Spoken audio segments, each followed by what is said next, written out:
কেলে 4 বছরে মস্ত হয়ে উঠল। দুখানা সুন্দর খন্দেকটর মতো শিং বের হলো, দুটিই একরকম। গায়ের রোঁয়া চিকন হলো, রোদে চিকচিক করত। কপালের চাঁদটি প্রশস্ত হলো, একফালি চাঁদের মতো। চিনুমণ্ডল মশায় ভালো দিন দেখে কেলেকে লাঙলে গতালেন, অর্থাৎ প্রথমে লাঙলে জুতলেন। কিন্তু বিপদ হলো মণ্ডল মশায়ের বলদগুলোর থেকে কেলের কাঁধ উঁচু, তবুও সুকৌশলে জুতলেন। নিজ হাতে লাঙল ধরলেন। তখন লাঙল তিনি আর ধরতেন না বড় একটা।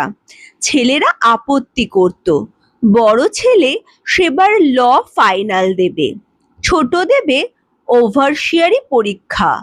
ছেলেদের বিয়ে হয়েছে বড় বড় সদগোপদের ঘরে। বড় ছেলের শ্বশুর জমিদার, ছোট ছেলের শ্বশুর সরকারি চাকরি করে। লাঙল ধরলে কুটুমদের মাথা হেঁট হয়, এই কারণে তিনি লাঙল বড় ধরতেন না। মাঠে লোকজন বিশেষ না থাকলে কৃষাণদের বলতেন, দে একবার মুঠো আমাকে দে। সেদিন প্রকাশ্যেই ধরলেন। কেলে লাফাতে শুরু করেছিল, জমিতে বসে পড়েছিল, কাঁধ নামিয়ে ঝাঁকিয়ে দিয়ে জোয়ালি ফেলে দিয়েছিল।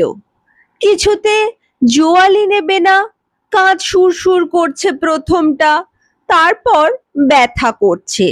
চিনুমণ্ডল আদর করছেন, মুখে হাত বুলিয়েছেন, বলছেন, ছি দুষ্টুমি করে না। কেলে ঘাড় নেড়েছে, শিং নেড়েছে। চিনুমণ্ডল মেরেছেন, কেলে মার খেয়ে পিঠ কুঁজো করেছে। তারপর থপ করে বসে পড়েছে, কিছুতেই উঠবে না। চিনুমণ্ডল রেগে এসে লেজ ধরে এমন টান মেরেছেন যে ধড়মড় করে কেলে উঠে দাঁড়িয়েছে। চিনুমণ্ডল নিজের হাতে তাকে বশ করলেন লাঙলে। লাঙলে বশ করা সোজা কথা নয়। যে লাঙল ধরে সে একটু অসতর্ক হলেই লাঙলের ফাল গরুর পিছনের পায়ে বিঁধে খোঁড়া করে দেয়। পুরো বছরটা পরিশ্রম করে যখন কেলেকে লাঙলে বশ করলেন, তখন কেলে হয়ে উঠল জুড়িহীন। অন্য বলদেরা তার সঙ্গে বইতে অক্ষম হয়ে গেল। চিনু বলতেন, বেটা আমার বাঘ রে।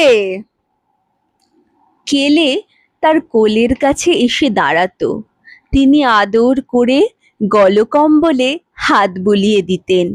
কেলে আরো গা ঘেঁষে আসতো, জিভ দিয়ে মুখ চাটতো, হু হু করে শব্দ করত। চিনু বলতেন, কেলে বুড়ো মদ্য আর কোলে নিতে পারি আমি?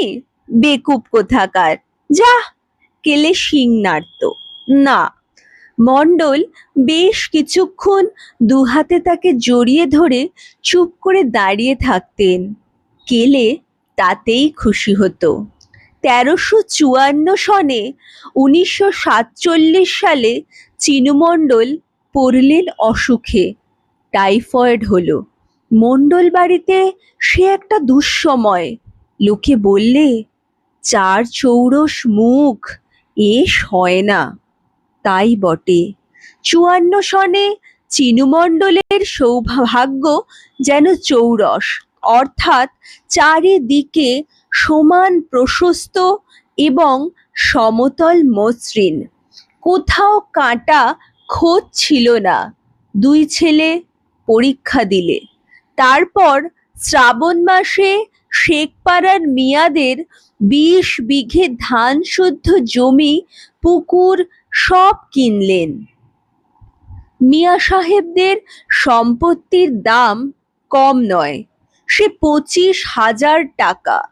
মিয়া সাহেবরা পাকিস্তান চলে গেলেন সব বেচে। চিনুমণ্ডল মজুদ ধান সব বিক্রি করলেন। বউদের গহনা নিয়ে বন্ধক দিলেন। নিজের জমি বন্ধক রেখেও টাকা সংগ্রহ করলেন।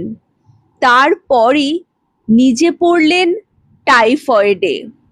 সে জমিয়ে মানুষে টানাটানি 28 দিন। তারপর জ্বর ছাড়লো। আরো মাসখানেক পরে লাঠি ধরে বাইরে এলেন। সব দেখলেন। হ্যাঁ, ঠিক আছে, কিন্তু গোয়াল বাড়িতে এসে দেখলেন কেলে নাই। মণ্ডল জিজ্ঞাসা করলেন, জিতে, কেলে কই? জিতে রাখাল, সে চুপ করে রইল। মণ্ডল বললেন, জিতে। জিতে বললে, আজ্ঞে, কালা হয়েছিস, শুনতে পাস না? কেলে কই? সে, আগে বড় বাবুকে সুধান। বড় বাবুকে সুধান কি? তুই বলতে পারিস না? কেলে কই?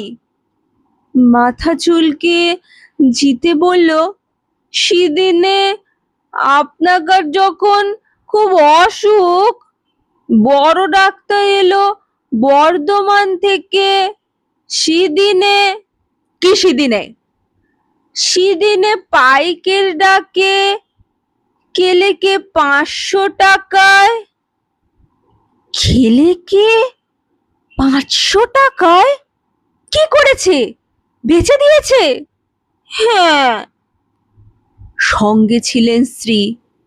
তিনি বললেন, সেদিন ঘরে টাকা নেই, গোলায় ধান নেই, বৌমাদের গয়না বন্ধক পড়ে আছে। কি করব বলো? পাইকেরটা এসে দাঁড়িয়ে দেখছিল কেলেকে। সত্য কি করবে? বললে, কিনবে? সে বললে, দেবেন?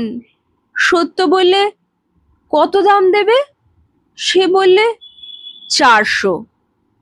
সত্য বলতে হয় বলল, 500। লোকটা তখনই গুনে গুনে টাকা দিয়ে চলে গেল। সেই টাকাতে তোমার চিকিৎসা হলো, ডাক্তার এলো, নইলে। বলে চুপ করে গেলেন চিনু মণ্ডলের স্ত্রী। চিনু মণ্ডল বসে পড়েছিলেন সেইখানে, কাঁদতে শুরু করেছিলেন। হাউ হাউ করে নয়, ফুঁপিয়ে ফুঁপিয়ে কেঁদেছিলেন সেদিন। তারপর তিনি অনেক খোঁজ করেছিলেন, কেলের কিন্তু কোনো হদিশ করতে পারেননি। খোঁজে খোঁজে পাকুড়ের গাছে হিরণপুরের হাট অবধি পৌঁছে সব হদিশ হারিয়ে গিয়েছিল। হিরণপুরের হাটে কে তাকে কিনেছিল তার ঠিকানা পাননি। তারপর আজ 14 বছর পার হয়ে গেছে। চিনু মণ্ডলের ছেলেরা মোটর কিনেছে। চিনু মণ্ডলও চাষের জন্য বড় বড় বলদ কিনেছেন। এক একটার দাম 700, 800। কেলেকেও ভুলে গিয়েছেন একরকম। আজ এই পথের মধ্যে মোটর খারাপ হওয়ায় পথের ধারে বসে আছেন। পাইকাররা কেনা বুড়ো গরুর পাল নিয়ে কসাইখানা চলেছে। তার মধ্যে থেকে বৃদ্ধ অথর্ব কঙ্কালসার কেলে তাকে চিনে তার কাছে এসে তার গা শুকছে, জিভ দিয়ে তার মুখ চাটছে, মাথা চাটছে, হাম্বা শব্দে ডাকছে। কি বলছে? ওরে কেলে, কি বলছিস? বলছিস, দেখ আমার দশা দেখ। হাউ হাউ করে কাঁদতে লাগলেন চিনু মণ্ডল মশাই। তোকে কসাইখানায় নিয়ে যাবে? বড় ছেলে সত্যবাবু বললেন, না, আপনার সঙ্গে দেখা হয়েছে, আবার যাবে কেন? যাবে না। পাইকারটা ব্যাপার খানিকটা আন্দাজ করেছিল। সুবিধে পেয়ে দর হেঁকেছিল 200 টাকা। তখন নাকি চামড়া, মাংস, হাড়ের দাম 3 ডবল। সত্যবাবু